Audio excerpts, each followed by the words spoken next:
এবার সংসদে তাসের ঘরের মতো হুড়মুড়িয়ে ভেঙে পড়ল তৃণমূল। 27 জনের মধ্যে 20 জন সাংসদ যোগ দিলেন এনডিএতে, দল ছাড়লেন রাজ্যসভার একজন সাংসদ। কিন্তু প্রশ্ন উঠছে, বিধানসভায় যেমন ছিল ঋতব্রতর নেতৃত্ব, লোকসভায় কার নেতৃত্বে হলো এত বড় ভাঙন? প্রশ্ন উঠছে কারা কারা করলেন দলবদল? প্রশ্ন উঠছে এবার কি করবে তৃণমূল সুপ্রিমো মমতা বন্দ্যোপাধ্যায়? আজকের এই ভিডিওতে আমরা এই সমস্ত প্রশ্নের উত্তর এক এক করে তুলে ধরবো আপনাদের সামনে। তাই অবশ্যই ধৈর্য ধরে এই ভিডিওটি শেষ পর্যন্ত দেখতে ভুলবেন না। চলুন শুরু করা যাক। দিনটা ছিল 8ই জুন। হঠাৎ করেই রাজ্যসভার প্রবীণ সাংসদ সুকেন্দু শেখর রায় হঠাৎ করে ইস্তফা দিয়ে দেন নিজের পদ থেকে। শুধুমাত্র ইস্তফা নয়, তিনি কিন্তু তৃণমূল কংগ্রেস দল থেকেও ইস্তফা দেন। আর এর পরেই কিন্তু শুরু হয়ে যায় চারিদিক থেকে বিতর্কে যে কেন তিনি হঠাৎ করে দল ছাড়লেন। পদ ছাড়লেন তাও ঠিক আছে, বোঝা যায় হয়তো বয়স বাড়ছে, তিনি আর কাজ করতে পারছেন না, অনেক রকম চাপ রয়েছে তার উপরে, তিনি নানা রকম কারণে নিজের পদ থেকে ইস্তফা দিলেন। কিন্তু দল কেন ছাড়লেন? আর এটা নিয়েই কিন্তু বিতর্ক শুরু হয়, কারণ দীর্ঘদিন ধরে তিনি কিন্তু ছিলেন তৃণমূলের অন্যতম মুখ। দিল্লিতে দলের হয়ে বারবার সওয়াল করেছে, সাংবাদিক বৈঠক থেকে সংসদ সব জায়গাতে তিনি কিন্তু সক্রিয় ছিলেন। শুধুমাত্র দল ছেড়েছেন কিংবা পদ ছেড়েছেন তা কিন্তু নয়। সুকেন্দু শেখর রায় অভিযোগ করেছেন যে তৃণমূলের দুর্নীতি 2011 সালের পর থেকেই শুরু হয়ে গিয়েছিল, যা কিন্তু নতুন বিতর্কেরও জন্ম দিয়েছে। তবে শুধু সুকেন্দু শেখর রায় নয়, রাজ্যসভার আরেক সাংসদ অভিনেত্রী কোয়েল মল্লিক, যিনি মাত্র কয়েক মাস আগে ভোটের আগে 2026 সালের এপ্রিল মাসে রাজ্যসভার সাংসদ হয়েছিলেন, তারও কিন্তু নিজের পদ থেকে ইস্তফা দেওয়ার জল্পনাও কিন্তু ছড়িয়ে পড়েছে চারিদিকে। এখনো পর্যন্ত এই খবরের সত্যতা যাচাই হয়নি, তবে মনে করা হচ্ছে খুব শীঘ্রই তিনি ইস্তফা দিয়ে দেবেন রাজ্যসভার সাংসদ পদ থেকে। তবে 8ই জুন সুকেন্দু শেখর রায়ের যে ইস্তফা, সেটাই কিন্তু একমাত্র ঘটনা ছিল না। আরো বড় ঘটনা ঘটে যায় ঠিক তার পরেই। কারণ এর পরেই প্রায় 20 জন সাংসদ একসাথে লোকসভার স্পিকার ওম বিড়লাকে চিঠি দেন, আর সেই চিঠিতে তারা আলাদা ব্লক বা আলাদা গোষ্ঠীর স্বীকৃতি চায়। শুধু তাই নয়, তারা এনডিএতে যোগদানের ইচ্ছাও প্রকাশ করেন। এই তালিকায় রয়েছে একাধিক বড় বড় নাম: কাকলি ঘোষ দস্তিদার, শতাব্দী রায়, অরূপ চক্রবর্তী, প্রসূন বন্দ্যোপাধ্যায়, জগদীশ বসুনিয়া, কালীপদ সোরেন, শর্মিলা সরকার, জুন মালিয়া, পার্থ ভৌমিক, অসিত মাল, আবু তায়ের, খালিলুর রহমান, বাপি হালদার সহ আরো কয়েকজন। নাম রয়েছে ইউসুফ পাঠান থেকে শুরু করে রচনা বন্দ্যোপাধ্যায়, এমনকি অভিনেতা দীপক অধিকারীরও।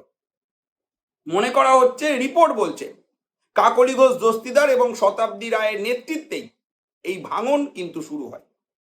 8ই জুন এই সমস্ত সাংসদরা শুধুমাত্র যে নিজেদের আলাদা ব্লকের স্বীকৃতি চেয়েছেন তা কিন্তু নয়, এরা প্রত্যেকে এক প্রবীণ বিজেপি নেতার বাড়িতে একটি বৈঠক করেন।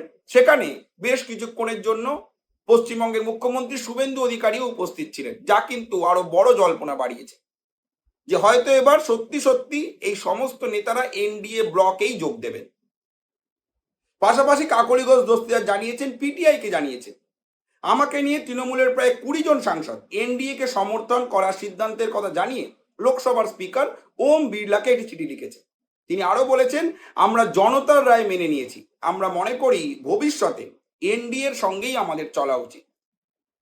অর্থাৎ রাজ্যসভার একজন সাংসদ ইস্তফা দিয়েছেন ইতিমধ্যেই, লোকসভা থেকে 20 জন সাংসদ কিন্তু এবার চলে যাচ্ছেন বিজেপির দিকে, যা কিন্তু এক বিশাল বড়সড় একটা ভাঙন তৃণমূলের জন্য।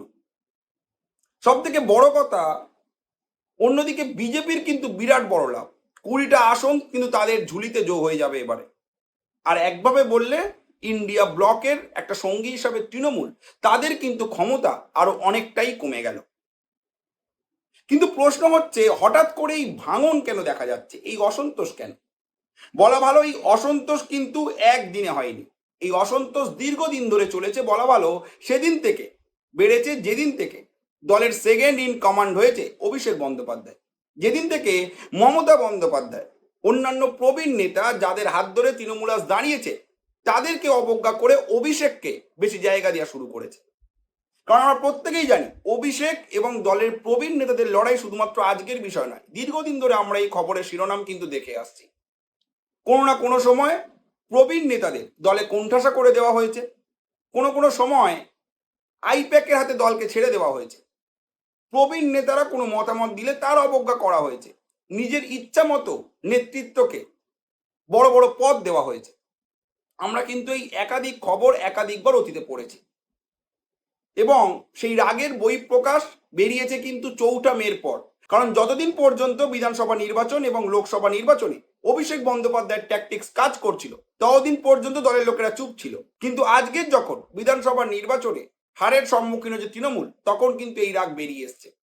একাধিক প্রবীণ নেতা থেকে শুরু করে নবীন নেতা রিজু দত্ত পর্যন্ত অভিষেক বন্দ্যোপাধ্যায়ের ওপর নিজেদের রাগ উগড়ে দিয়েছে। অনেককে শোকজ করা হয়েছে এবং আমরা প্রত্যেকেই জানি সম্প্রতি ঋতব্রত বন্দ্যোপাধ্যায় এবং সন্দীপন সাহা তারা কিন্তু আসল তৃণমূল দাবি করে 58 জন বিধায়ককে নিয়ে 80 জনের মধ্যে 58 জন বিধায়ককে নিয়ে আলাদা দলের দাবি করেছে। নিজেদেরকে আসল বিরোধী দলনেতা বলেছে। ঋতব্রত বন্দ্যোপাধ্যায় ইতিমধ্যেই বিরোধী দলনেতা হয়ে গেছে। অর্থাৎ লোকসভায় ভাঙন, বিধানসভায় ভাঙন, চারিদিক থেকে কিন্তু একেবারে টুকরো টুকরো হয়ে যাচ্ছে তৃণমূল কংগ্রেস। এখন প্রশ্নটা হচ্ছে, কি করবে তৃণমূল সুপ্রিমো মমতা বন্দ্যোপাধ্যায়? কারণ আমরা প্রত্যেকেই জানি 8ই জুন ইন্ডিয়া ব্লকের একটি বৈঠকে কিন্তু যোগ দিয়েছিলেন মমতা বন্দ্যোপাধ্যায়। সেখানে সোনিয়া গান্ধীর সাথে তার কিন্তু বিশাল সময় ধরে আলাপ আলোচনা চলে, এমনকি ইন্ডিয়া ব্লকের বৈঠকে একাধিক সিদ্ধান্ত নেওয়া হয়। কি মনে হচ্ছে আপনাদের, এবার কি করবেন তৃণমূল সুপ্রিমো মমতা বন্দ্যোপাধ্যায়? তৃণমূল দলটা কি আদৌ থাকবে? কি মনে হচ্ছে কে রয়েছে এই ভাঙনের পিছনে? ঋতব্রত বন্দ্যোপাধ্যায় কিংবা কাকলি ঘোষ দস্তিদার, এদের কি এতটা পাওয়ার আছে যে দল ভেঙে দেবে?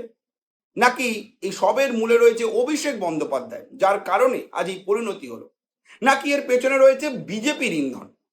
জানাতে ভুলবেন না আপনাদের মতামত কমেন্ট করে।